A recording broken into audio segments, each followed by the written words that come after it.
పరిశ్రమలన్నీ పారిపోతున్నాయి అంటూ రాసుకొచ్చారు. ఇందులో తెలుగుదేశం పార్టీ హయాంలో విశాఖ సాగర్ తీరంలో కేటాయించిన 9.12 ఎకరాల ఏపీఐసి భూమి ఇదే అంటూ ఓ భూమిని ఓ ఫోటో పెట్టేసేసి అక్కడికి పరిశ్రమలన్నీ వచ్చేస్తే వెళ్ళిపోయినాయి అన్నటువంటి కోణంలో ప్రొజెక్ట్ చేసుకొస్తారు. దీనికి ఒక్కటే ఒక సాక్ష్యం ఏం చెప్తారంటే లూలు అని. లూలు ఇప్పుడు హైదరాబాద్లో ఉంది కదా, షాపింగ్ మాల్ కదా. ఏంటి దాంట్లో ఉద్యోగాలు? సేల్స్ బాయ్స్ ఉద్యోగాలు, సేల్స్ గార్డ్స్ ఉద్యోగాల. దానికోసం 1000 కోట్ల రూపాయల విలువైనటువంటి భూమి అప్పనంగా రాసి ఇచ్చేశారు. ఏం మన దేశంలో బిగ్ బజార్ రోడ్ ఉన్నాడు, లేకపోతే కనుక రిలయన్స్ రోడ్ ఉన్నాడు, లేకపోతే కనుక ఎన్ని రకాలైనటువంటి మెట్రో వాడు ఉన్నాడు, వాళ్ళకి ఫ్రీగా ఇస్తున్నారు భూములు అంత చీప్గా. మనం చూస్తున్నాం కదా, మన దగ్గర మన సెంటర్లోనే కనబడతాయి.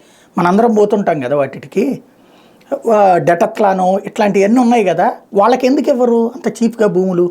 లూలు వాడు దుబాయ్ వాడికి ఎందుకు ఇస్తారు అంటే దాంట్లో మింగచ్చు.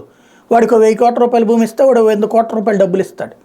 కాబట్టి అది ఇక్కడ ఇవ్వలేదు, అక్కడ ఇచ్చారు. ఇచ్చిన దానికి పుచ్చుకున్నారు, దానికి నడిచిపోతుంది. అదేదో లూలు అనే ఒక షాపింగ్ మాల్ కడితే అదో పెట్టుబడి, ఆడు పోయాడు అన్నటువంటి వాడికి ఏంటి, బీచ్ రోడ్లో మెయిన్ రోడ్డు పక్కన 1000 కోట్ల రూపాయల విలువైనటువంటి భూమిని చీఫ్ అండ్ బెస్ట్కి ఇచ్చేస్తారు. అదేందో మనకి ఈ ఇతర దేశాల దొరదేంటో అర్థం కాదు. మన దేశానికి సంబంధించినటువంటి వాళ్ళకి ఇక్కడే సూపర్ బజార్ నడుపుతున్నటువంటి వాళ్ళు ఎంతమంది ఉన్నారు? పెద్ద సూపర్ బజార్ ఆడు నడిపేది. అంతకు మించి ఏమన్నా ఉంటుందా? లేకపోతే ఏమన్నా అంతర్జాతీయంగా స్పెషల్ ఏమన్నా ఉంటుందా దాంట్లో నుంచి?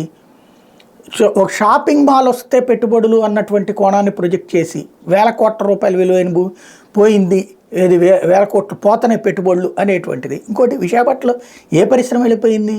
ఆ విశాఖపట్నం నుంచి హెచ్ఎస్బీసీ వాడు 2018లోనే వెళ్ళిపోయాడు. చంద్రబాబు నాయుడు టైంలోనే వెళ్ళిపోయాడు. ఆడు ఎందుకని?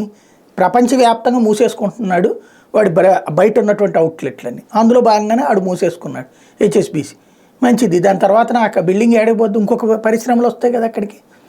ప్రాక్టికల్గా రోజు పేపర్ తెరవగానే అసలు ఏ రాష్ట్రం నాశనం అయిపోతుంది అనే ఫీలింగ్ కలగాలి. ఇది మధ్య తరగతిని టార్గెట్ చేస్తూ, తటస్థుల్ని టార్గెట్ చేస్తూ రాష్ట్రం అల్లకల్లోలంగా ఉందని చెప్పేటటువంటి ఒక దుర్మార్గపు తంత్రం, అబద్ధాలని నిజమని నమ్మించేటటువంటి ఒక అరాచకమైనటువంటి వ్యవహారం నడుస్తూ ఉంది. ఇక అదే వ్యవహారం నడుపుతూనే ఉంటారు. ఆ విషయానికి ఇవాల్టి విషగుళిక విశాఖపట్నం. ఇకపోతే అటు నారి